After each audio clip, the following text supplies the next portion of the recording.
If a range's retractable downdraft vent won't stay up, it's possible one of the appliance's limit switches has failed. Most retractable downdraft vents have both an upper and lower 3-terminal limit switch to stop the vent at a desired position. If a limit switch fails, the motor may continue running. To help determine this, you can use a multimeter to perform a continuity test on the switches. A continuity test will determine if a continuous electrical path is present in the switch. You can choose from a variety of multimeters to perform a continuity test. When using an analog model, first rotate the range selection dial to the lowest setting for ohms of resistance. Then calibrate the meter by pinching the leads together while adjusting the needle to read 0.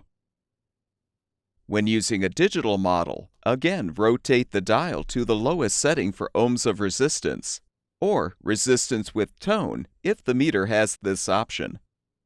Before testing, remove or isolate the switch from the retractable vent.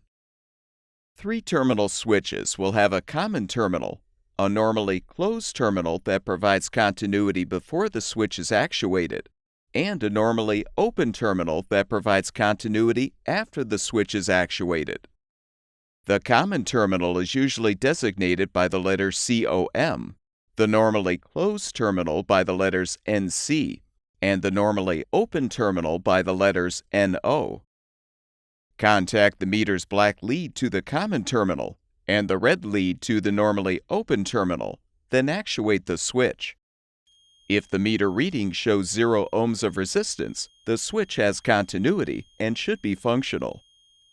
However, if the needle does not move, or the digital display does not change significantly, there is no continuity, which means the switch has failed and a new switch will need to be installed. You should repeat the test for the normally closed terminal to determine if it has continuity. Keep in mind that the normally closed terminal should only provide continuity before the switch has been actuated. Likewise, the normally open terminal should only provide continuity after the switch has been actuated. If a terminal tests positive for continuity when it should not, the switch has likely shorted closed and will need to be replaced.